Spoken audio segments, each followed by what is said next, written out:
Hi, welcome to yet another episode of C Squared Cocktails and Conversations. Our guest today is a lady I have a lot of admiration for, and me and her share something in that we both have kids who have special needs. She's going to be sharing her story today on the show. Welcome, Charity. Let's start by you giving us a little bit of your background, where you're from, where you live right now, and then let's get into this conversation. Oh, thank you, Mr. Okungu. I'm honored to be here.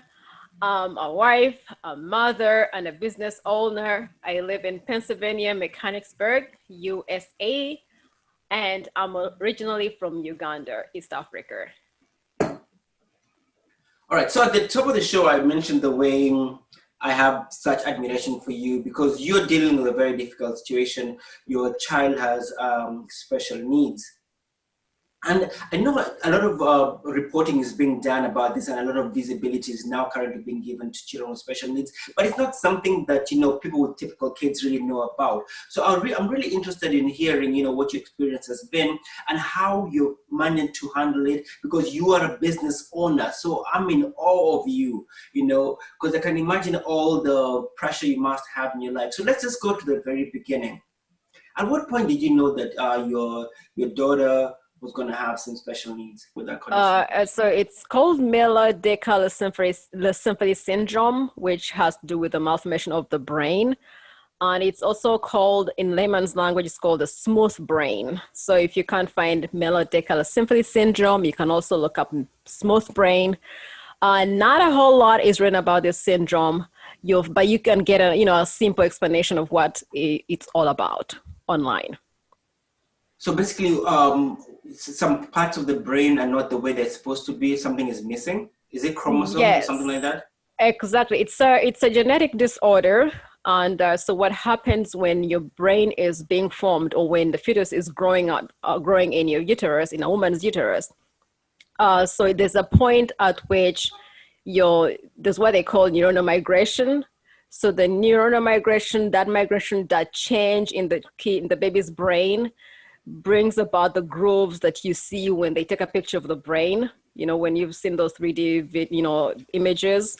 So those grooves are actually very essential to our balance, our learning, speech, and everything. So according to Gianna's brain, she has very little grooves, brain grooves, very, very small, very, very tiny brain grooves. So that's why she is delayed in all areas. Oh, so the grooves are those things like when you see the diagram like we used to have in college and in high school, the things that the kind of bumps that have in the brain, right? Right, yeah, those grooves, like the tires, you've seen the car tire, that kind of stuff, like big truck tires. So those, folds, I think folds. So let me ask you, a lot of people watching this, I can see, would wonder, if you, I know it's a difficult conversation, but I think it'll benefit a lot of people who will be in a position of saying, if the doctors had kind of told you that, hey, your baby is going to have these issues, what kind of thought process did you have to go through with pregnancy and bring her into this world? So you mean if I had known earlier, you mean having probably maybe got rid of the pregnancy or something like that? Is that what you mean? Yeah. Well, that's a really tough question. Actually, it's something that even if I knew at the time, because when you're pregnant and we all look forward to having a healthy baby when we're pregnant. And because we also have this mindset, at the back of our mind, we're thinking technology can't be 100% true all the time. There can be some mistakes. And then we also go online and start researching, and of other parents who've been told a similar, who have had a similar case as mine, but they've went ahead and had their kids, and the kids turned out well or normal. So the same case applied to me when I was told that something was not okay. The first thing that came to my mind was not to get rid of the pregnancy. It was more like they are lying. I had a normal baby. I don't do this. I don't smoke. I don't have any disease. I'm just a healthy woman. I shouldn't be going through this. Not me. We're all not me. So So when they said that, all I did was run online and find out all the people who have all these positive experiences of what they told them about their baby, maybe could be missing a limb or three or whatever. And I kept the faith that my child would be born okay. So no, that did not occur. And because also we being like a Catholic family, my husband is Catholic, so we practice the Catholic religion, or we're Christians. So we both did not think that was something that we would go for no matter what. We kept saying to ourselves that no matter what happens, we'll keep the baby, and hope and kept the faith that God will bring us this child in the most perfect condition. So Gianna is your second born. You have a son, right? Correct. How old is your son? 4 years old. 4 years, and he was born typical. He has no medical issues. Wow. No. So that changed when you got your daughter. Like, how did her joining your household transform your lives? You know, her joining your husband and your son who was already there with you, and her needing more attention. What kind of changes? What kind of transformation did this have on your life? Yeah, well, when a baby who is delicate and who is non-typical comes into your life or my life, your life changes a lot. And it's just not a simple change of like, now I can't sleep at 10, or now I can't go out, or now I can't do that. It's big changes because now we all have to it's like we're evolving over again and try to handle this baby and try to be able to cater for this new child who needs everyone's attention and who needs more help. And mostly like when it comes to, because mostly men are like more, I'm going out to work. So the load is left on the mom, or sometimes it's the other way, or sometimes both parents are involved. And then you have siblings who will not understand the new changes, So when I had Gianna and Gianna came with her own menu, right from the hospital, I always tell Gianna would be very fussy. That terrified me. Right out of the hospital, I had like a C-section. That scared me because now I was told you couldn't lift a few, anything over either, was it 10, 25 pounds? But the good thing is that Gigi was born small, but then Roman was not small. So I had to like either carry him or he cries, So when it comes to the husbands, it's more like, I don't even know what I'm supposed to be doing. Like, I don't know how to handle this. And then it comes to the whole, sleeping situation. It could be like, and then the child care situation. So you find that there's huge, even though at that point you're feeling like you can do it. You're a superwoman, you're a superman, you're everything. You're a strong Christian family. You can go through it all. But when it actually does happen, everyone is thrown off board. Like no one remains the same. Because I was dealing with so much. I was dealing with me recovering from all that. Me recovering from the trauma of having to be in the hospital 24 every other week. It was like a really tough pregnancy, but I remained, I remained strong. And when it comes to dad, I don't think he knew exactly what exactly. Actually, you see this, Roman gave me this from outside, so I just looked at it. He picked that up for me. So yeah, I know, it's so cute. He brings me flowers. So the dad did not know how to handle it, and it was too much for me as one individual to deal with all that. And literally our family at some point started falling apart. That's like the truth. We started falling apart. The communication was not there. I was exhausted. I was irritable. I was, they say happy woman, happy life. I was miserable, and everyone in my household was miserable. Wow. So that actually, like, our house is now getting back in order. But for the last 2 years, I call like the 2 years of my baby coming into our lives were like the the most hardest 2 years of my life, you know. And I when I look back, I'm like, oh, I grew up in a house without my mom, and for years that was the hardest thing I could ever deal with. But when I had my Gigi, and then those 2 years between when she was born on November 27, 2017, and now, now is a little bit better, but as soon as she hit like around 2 years of her life, that was tough because I was not only exhausted, I realized I was dealing with postpartum depression, you know. I was exhausted. I was putting myself everywhere. I was dragging. But I was trying to keep up front so I can take care of the family. I was crying all the time. I think I probably complained to every friend of mine to the point where I feel like now, so like it was hard. It was hard, and I didn't know exactly what, something happens to you and you don't know what's going on. Like you are a good person or you are a normal person like about 12 months ago, and now you suddenly feel like everything is out of balance. And that's what happened in my household.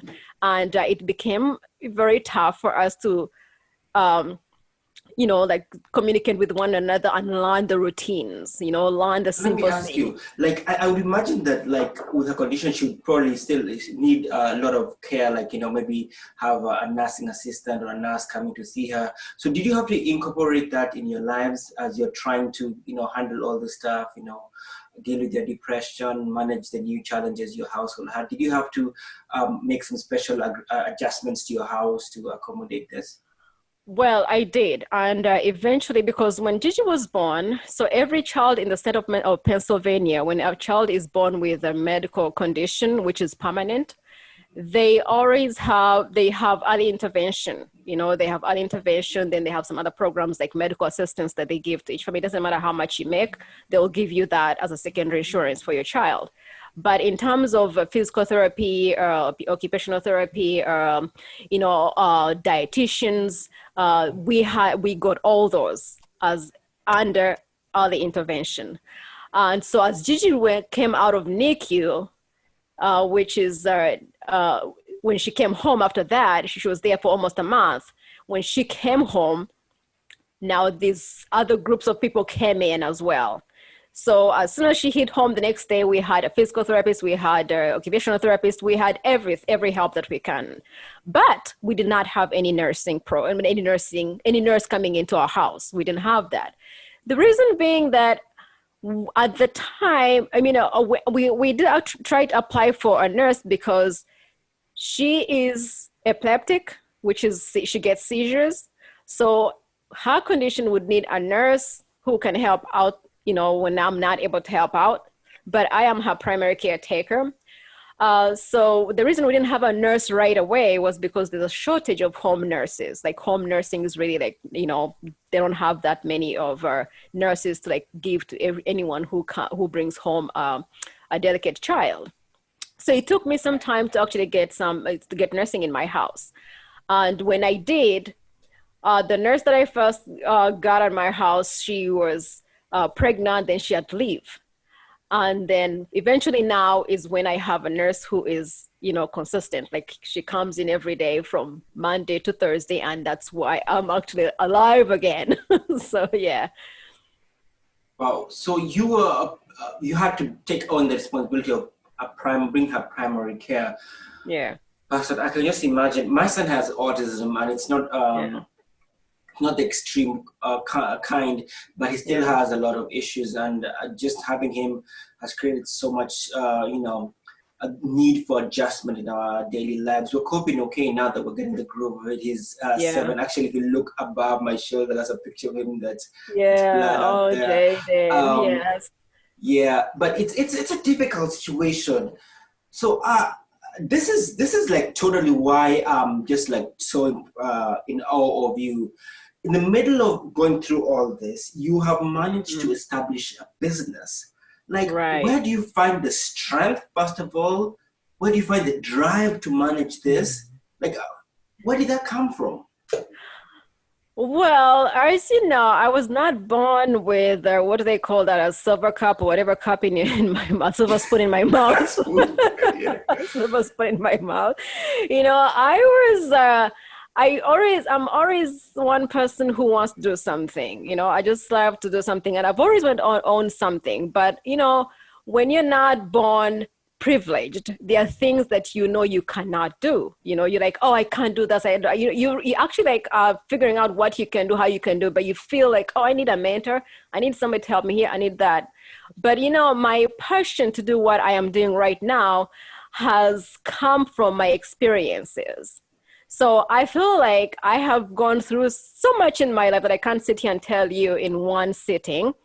But when my daughter came into my life, the day I opened up my eyes and I found two kids in my life. One had eczema, he was already itchy. Roman, when he was 6 months, he started, atopic dermatitis. He said itching and scratching, and we had all those cortisone creams and everything. But then he said, getting patches, like white patches. I was like, oh, this is not good because it's thinning your skin.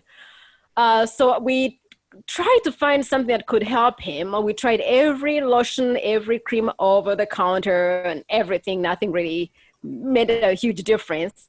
The only cream that actually worked for him was the Aveeno balm, Aveeno BLM balm.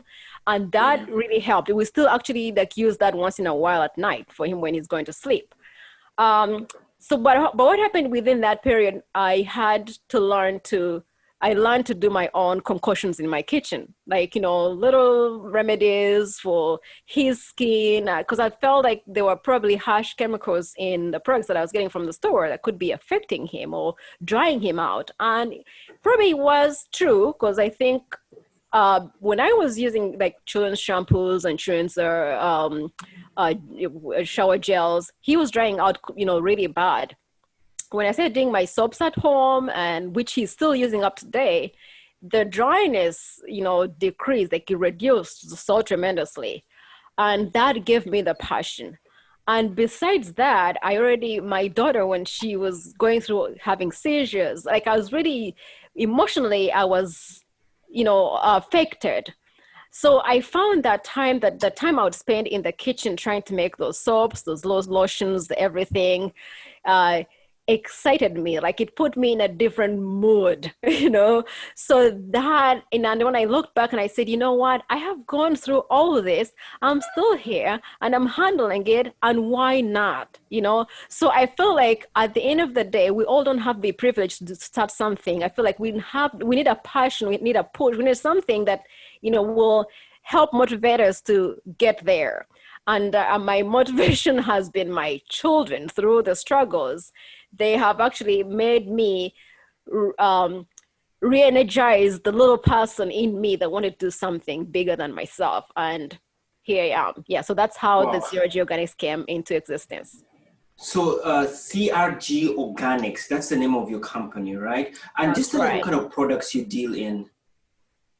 So I have beauty products, hair and skincare, skincare products. So what I look for is for the girl who loves being natural. As you can see, I try to be as natural as possible. So I'm looking for a girl, woman, kid, because it starts from the mom. The mom wants their kids to have, really products that are natural. So I'm looking for that person who wants to look naturally beautiful without breaking the bank. My products are very affordable. So they are non-toxic. Every ingredient in that is naturally derived. And they'll not dry out your hair. There's no sulfates. There's no parabens. They are cruelty-free. They are vegan. So I'm looking for that girl who is all about living a natural lifestyle. Or that woman or that man, whoever you are, that individual who is about living the natural lifestyle. So your products are aimed towards people who want natural stuff, products that don't have harsh ingredients, Harsh right? chemicals, yes. That's kind of, wow, Right. That's amazing. That's amazing. Yes. Just like me. I Just should like be a you. more regular customer. I should be a more regular You customer. should, yes. Absolutely. Your story is really inspiring to me. And I have to tell you that, raising a child with special needs is not easy, and we have our challenges with our son. But Yeah. I'm just really intrigued by your experience and the courage you have to, Yeah. see yourself through and establish your business. So, as before we end up this conversation, could you just tell me, like, what does the future look like for you? What do you look forward to in the future? In terms of business, in terms of my personal, In terms of life? in term, so like really when I look at myself, I feel like I have come a long way in life, and I feel like I'm geared to greater things. So my focus right now is on making sure that my family is well taken care of. My kids are doing what they should be doing, and they are growing healthy. My husband is in a better place, and I'm in a better place. And also growing my business, CRG Organics, and taking it beyond the US to across the borders, because I know there's many of my sisters and brothers back in Africa who would love to have great products that are non-toxic, that work for their hair, that will nourish their scalp and help them to grow the hair that they want and feel naturally beautiful, just like me right now, right? So yeah, so that's the future. The future is, to me, is the sky is the limit. I just, and I just need, and all I need to see is like we as Africans supporting one another and pushing one another to be the best that we can, because I know we have it in us to be greater. Yes. That's absolutely true. Well, Charity, thank you very much for joining us on the show. This has been fantastic. I really enjoyed this conversation. Your story is really inspiring. I'm going to share your Instagram handles, your Facebook, all the details down here so people can find your products and support you. Thank you so much for coming on. This has been C Squared, Cocktails and Conversations.